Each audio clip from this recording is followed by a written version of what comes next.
Donc moi je m'appelle Massamba Kane, je suis le président fondateur du groupe CNews.com. Donc CNews.com aujourd'hui qui, je dirais, est un des acteurs principaux du traitement de l'actualité au Sénégal. Donc moi je pense que je vais remercier d'abord les organisateurs de cet événement. Donc je pense que voilà, il y a une delloo njukkal comme ni ñu koy waxee en wolof, parce que ce sont ce genre d'initiatives là qu'il faut, je pense, essayer de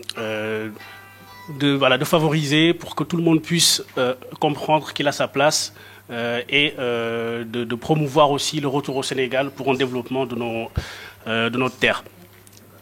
Alors donc du coup moi je vais juste vous parler en fait de l'expérience que j'ai eue de CNews depuis la création, parce que mon intervention, je pense que je vais l'axer plus sur quels sont les éléments et les arguments à donner pour ceux qui veulent retourner et qui aujourd'hui n'osent pas faire le premier pas. Alors donc CNews en fait ça a été créé en 2010.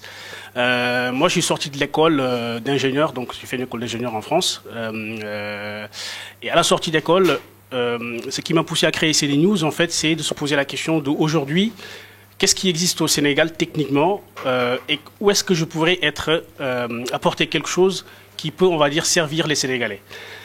C'est dans cette perspective effectivement que donc CNews a été créé pour apporter un plus technologique à la base. Donc, sachant que moi je sais que je suis informaticien, je vais créer CNews pour derrière faire une rampe de lancement demain, parce que je sais que je pourrais retourner au Sénégal, créer des entreprises, faire des activités, faire des services informatiques. Et il n'y avait rien de plus intéressant que de créer une rampe de lancement qui demain pourrait permettre de pouvoir lancer ces activités-là. Donc c'est sur cette base-là que CNews a été créé à la base. Donc c'est ce que je disais tout le temps à Momar et à Kémo. Aujourd'hui, par rapport à toutes ces activités qui sont lancées en parallèle avec CNews, aujourd'hui, c'est CNews en fait qui a pris le devant de toutes ces activités-là. Parce que voilà, donc il y a plusieurs explications. Et comme cher Sadi vous le rappelez tout à l'heure, CNews appartient dans un groupe. Dans un groupe, donc plusieurs autres activités autour, donc que ce soit Unima.com, Seitu.com, il y a Advertesen.com qui est aussi une régie publicitaire. Donc pourquoi aujourd'hui CNews donne à cette capacité d'évoluer beaucoup plus, c'est que il y a des acteurs qui sont présents localement. Contrairement aux autres activités, donc que ce soit donc les sites web que j'ai cités tout à l'heure, le fait d'avoir pied sur terre et d'avoir des acteurs qui s'impliquent localement sur cette activité-là, je pense aujourd'hui c'est ça qui fait aujourd'hui la différence d'évolution sur cette activité de CNews.com. Ensuite, les grandes difficultés qui sont rencontrées par CNews depuis la création, je pense qu'un des principaux freins au développement, c'est le fait de dire qu'on est capable de pouvoir gérer une activité au Sénégal et à distance. Ça, c'est l'une des plus grosses difficultés où derrière, à chaque fois on se pose la question, et je pense que je ne suis pas le seul et qu'il y en a beaucoup d'autres aussi qui se posent les mêmes questions. Est-ce qu'il faut que je laisse tout et prendre le risque de retourner au Sénégal, ou est-ce qu'il faut que je puisse essayer de maintenir mes activités ici en France et de pouvoir coacher à distance? Alors, bon, c'est vrai que voilà, certains me diront que il fallait faire ce choix-là de partir au Sénégal, de s'investir. Pourquoi pas? Parce qu'il y a des gens qui l'ont fait comme Kémo, par exemple, qui sont retournés à 100%, qui ont décidé carrément de plaquer tout et de retourner au Sénégal et de se concentrer sur leurs activités, et ça a marché. J'en connais aussi d'autres exemples qui ont fait la même chose, qui sont retournés, finalement ça s'est pas bien passé, qui sont revenus en France. Donc, après, on ne va pas se limiter sur des exemples ici et là pour dire que voilà la solution à prendre. Parce que derrière, en fonction des projets, en fonction de comment ça se passe, en fonction de l'organisation, les choses peuvent éventuellement, les paramètres, on va dire, ne sont pas forcément les mêmes. Après, derrière aussi, le fait aussi d'avoir le bon personnel sur place à Dakar. Ça, c'est l'une des autres plus grandes difficultés. Et malheureusement, c'est ce que je dis tout le temps avec les gens avec qui je travaille au Sénégal, parce qu'aujourd'hui, quand même, CNews, nous avons une dizaine de personnes qui travaillent pour nous, donc une dizaine de personnes, notamment des salariés à temps plein et des stagiaires qui sont avec nous. Et ce que je leur reproche tout le temps, c'est ce manque de rigueur que je trouve pas chez eux, et que je dis tout le temps que peut-être que le fait, nous avons la chance peut-être de sortir du Sénégal, d'avoir un certain ajout qui vient se rajouter pour, on va dire, développer cette partie rigueur-là, et qui aujourd'hui manque fondamentalement manque fondamentalement pour le développement de nos activités au Sénégal. Et le fait d'avoir quelqu'un qui a la même mentalité que nous, qui a les mêmes objectifs, les mêmes aspirations, qui puisse être sur place pour diriger, pour coacher et pour montrer le chemin à ces jeunes-là, je pense que c'est l'un des éléments principaux qui pourra faire que notre activité puisse fonctionner. On ne peut pas, par expérience, on ne peut pas à 100% créer une activité au Sénégal et dire que je vais gérer à distance. Ça, c'est très difficile.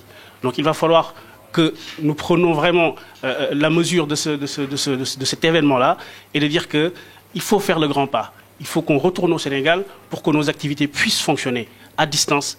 C'est très difficile. Et comme Cheikh Saad vous le rappelait, parce que c'est une expérience que je partage à 100% avec lui, j'ai lancé plusieurs projets, et la grosse difficulté, elle est là. La grosse difficulté, c'est structure, organisation, anticipation.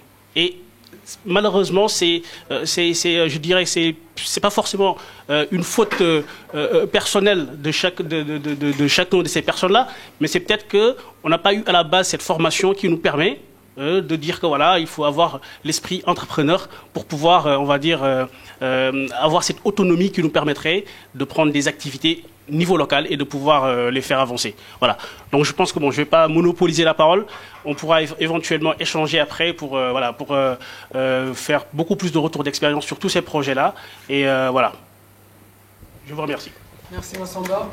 Merci beaucoup, c'est très gentil. Alors je me présente, c'est Abdourahmane Sakho. Moi je suis consultant en sécurité informatique chez Orange. Et du coup, ma question aujourd'hui, c'est deux questions qui seront peut-être orientées vers Kémou et Cheikh Saad Bou.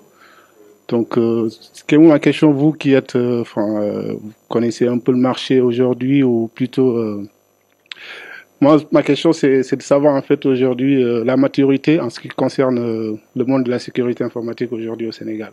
Vous avez déjà un portefeuille avec des entreprises. Et la deuxième question orientée vers Cheikh Saad Bou. À travers vos propos, j'ai compris que ce monde était une entreprise qui vend des logiciels.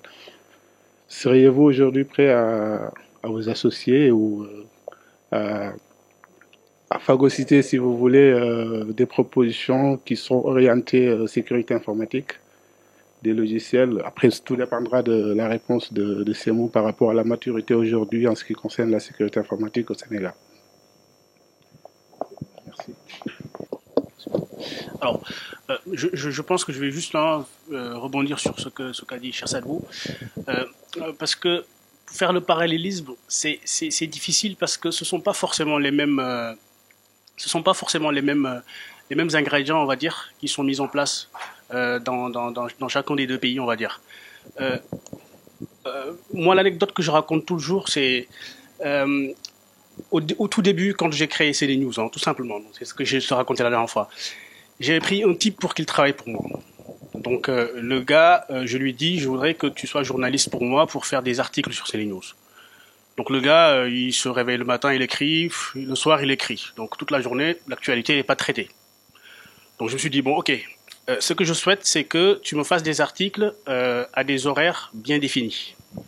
Donc le gars, il se réveille à 6h du matin, il me fait des articles, à 13h, il me fait ses articles, et à 15h, il me fait ses articles. Sauf que derrière, il n'a pas besoin de regarder est-ce que ce qu'il m'écrit, ça correspond à l'actualité du jour ou pas. L'essentiel, c'est que son objectif, c'est de publier des articles. Donc je me suis dit, ok, je vais changer encore les contraintes. Non seulement je vais mettre les plages horaires, en plus, je vais définir le nombre de mots dans les articles. Donc le gars, qu'est-ce qu'il fait? Il publie des articles aux heures, mais sauf que ce qu'il m'écrit, ça n'a ni tête ni queue. C'est-à-dire qu'il va m'écrire un article à gauche, à droite, ou derrière, c'est du verbiage qui n'a pas de sens pour remplir ses objectifs. Je change l'objectif encore. J'ai dit non seulement je vais définir les objectifs en termes de plage horaire, en termes de sens, de fond de sujet sur lesquels tu vas me traiter.